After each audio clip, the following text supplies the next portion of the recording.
সব ডিরেক্টরই খারাপ, মেয়েদের সাথে এটা এটা এটা ওইটা ওইটা সেটা করে। সবথেকে উইয়ার্ড বা অপ্রত্যাশিত সাড়া বা মেসেজ কি পেয়েছেন আপনি? অ্যাক্টিং করার জন্য যে বুদ্ধিটা দরকার, সেই বুদ্ধিটা মোশাররফ করিম সাহেবের আছে। সব ডিরেক্টরই খারাপ, মেয়েদের সাথে এটা এটা এটা ওইটা ওইটা সেটা করে, রুমে ডেকে নেই। আসলে কি সত্যি বিষয়টা তো না, না। কিছু কিছু ডিরেক্টর করে, ওই হিসেবে তো মেয়েদেরও বলা যায়, তাই না? সো আমাদের পয়েন্টে অনেক কথা বলে ফেলছি, প্রাসঙ্গিক অনেক কথা, সম্পূরক অনেক কথা বলে ফেলছি, কিন্তু বিষয়টা হলো যে অ্যাক্টিং করার জন্য যে বুদ্ধিটা দরকার, সেই বুদ্ধিটা মোশাররফ করিম সাহেবের আছে। সো তাকে দিয়ে যে কেউ যে কোনোভাবে কাজ করাইতে পারেন, কিন্তু না বলাটা শিখতে হবে। ড্রিম লাইটের যে সিচুয়েশনটা আপনি দর্শকের সামনে আহ, আহ, দেখিয়েছেন, আপনার লাইফে কি এরকম কোনো ক্রিটিক্যাল সিচুয়েশনে আপনি কখনো পড়েছেন? আমার ফেসবুকের একটা আছে যে তুই নিজে ফেসবুকের জোকারবার্গকে নিয়ে মানুষের মাঝে মাঝে পোস্ট দে, তো তুই নিজে বেটা বউ বাচ্চা নিয়ে সুখে সংসার করতেছস আর সারা দুনিয়াতে পরকীয়া ছড়াই দিছস। মানে এরকম একটা আছে না হ্যাঁ। যে ফেসবুকের কারণে তো মানুষের সহজলভ্য হয়েছে, মানুষের সাথে একদম। কমিউনিকেশন বাড়ে, নানান কিছু। ধরেন আজকে আপনার বয়ফ্রেন্ডের সাথে বা হাজব্যান্ডের সাথে হইলো, আপনি ডিস্ট্রাক্টেড হওয়ার জন্য আপনার বন্ধুর সাথে কফি খেতে গেছেন, দুদিন পরে ভালো লাগলো, আপনি তার সাথে ডেটে গেছেন, নানান কিছু হচ্ছে। বা আমার ক্ষেত্রেও সেটা হচ্ছে, আপনাদের বলাটা ঠিক হচ্ছে না এটা। তো সহজলভ্যতা জিনিসটা এটা হয়। এখন আমার জীবনেরই কাহিনী এইটা হইতে হবে, বিষয়টা কিন্তু এরকম না।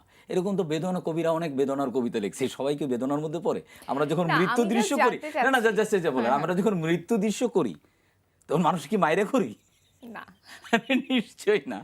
তো বিষয়টা হচ্ছে, হ্যাঁ, টানা তৃতীয়বার অর্জন করেছে দেশের সেরা সুপার ব্র্যান্ড স্বীকৃতি Bashundhara tissue. It's a common thing. Human character, এটা তো একটা কমন থিং, তাই না? সো ওই জায়গা থেকে আমরা যখন একটা গল্প বলার চেষ্টা করি, তো নিজের জীবন থেকে, আশেপাশের মানুষের জীবন থেকে, আশেপাশে থেকেই তো আসলে উপাদানগুলো নেওয়া হয়। বাট যখন আমরা স্টোরিটার আইডিয়া আসে, তখন ইট ওয়াজ অর্গ্যানিক। কিন্তু এরপরে যখন ইনভলভ হয়ে যাই, তখন তো আর এরকম থাকে না। এখন ধরুন আমি যদি পার্টিকুলারলি বলি যে আমার একটা দৃশ্য আছে, যে আমি শুরুর দৃশ্যটা একটা গায়ে হলুদের দৃশ্য, স্পয়লার দিচ্ছে না, গায়ে হলুদের দৃশ্য, এটার সাথে তো কোনো সম্পর্ক নাই গল্পের, তো আমরা কেন একটু হিউজ করে করলাম? সো এটা তো ডিরেক্টরের ব্যাপার। যেমন ধরুন আমার একটা দৃশ্য আছে, আমি মোশাররফ করিম, আমি যখন বিদায় নিচ্ছি, আমি যখন কথা বলতেছি, তো আমি এটা ব্যাকড্রপে বড় বড় বিল্ডিং কেন রাখলাম, কেন এখানে পানি রাখলাম, এখানে এনে গ্রিন রাখলাম? এটা তো ক্রাফটিংয়ের বিষয়। এটা যদি কারো লাইফে যদি পার্সোনালি ঘটেও থাকে, কারো পার্সোনাল লাইফে, বা আমার গল্প, কিংবা আমার যার স্টোরি, নাহিদ হাসানের গল্প কিংবা মোশাররফ করিমের গল্প যদি হয়ে থাকে, বা আমাদের লাইফের সাথে রেলেভেন্ট কিছু ঘটেও থাকে, তাহলে এই জিনিসগুলো তো আসলে ক্রাফটিং, একদম। তাই না? কিংবা হাজব্যান্ড ওয়াইফের যে ঝগড়া হচ্ছে, এই ঝগড়ার সময় আমরা তো ফিল্মিং জায়গা থেকে আমরা কেন এরকম করলাম, যে কেন পুরাটা অলমোস্ট আনকাট শট কেন রাখলাম এটা?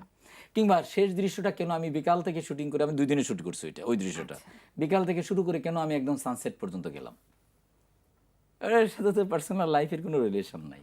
ড্রিম লাইট মুক্তির পর আপনার দর্শক বা শুভাকাঙ্ক্ষী যারা আছে, তাদের থেকে সবথেকে উইয়ার্ড বা অপ্রত্যাশিত সাড়া বা মেসেজ কি পেয়েছেন আপনি? আমাদের একটু ব্যাড লাকের প্রসঙ্গটা এসেছে। তো আমি তখন ঢাকার বাইরে। আচ্ছা। তো পরের দিন সকালে 11টার দিকে ফোন দিছে আনিসুল হক, কি ঘুমাইতেছো নাকি? আমি বলছি, না, এই যে রেডি হচ্ছি, শুটিংয়ে যাবো। কোথায় তুমি? আমি যে ঢাকার বাইরে আছে। ডিম লাইট দেখলাম, ভালো হয়েছে, খুব ভালো হয়েছে, মোশাররফ খুব ভালো করছে, মোশাররফের ওয়াইফ তানজিকা খুব ভালো করছে, ইভানা মেয়েটা চুলের স্টাইল মাইল দিয়ে ভালো করছো, তুমি খুব ভালো অ্যাক্টিং, আচ্ছা তুমি যে এত ভালো অ্যাক্টিং করো এটা তো আমি তো দেখি না, আমি শুনছি মানুষের কাছে, বাট ওই যে তুমি যখন বিদায় নাও ওই সিনটা খুব ভালো করছো, আর বুঝতে পারছো এটা তোমার জীবনের গল্প। That was weird. উনি এক নাগারে বলে গেছে। আমি বলছি, না, আমি এটা আমার লাইফের গল্প না। বলে, না না, আমি বুঝতে পারছি, এটা যতই করো আমি এটা শুনতে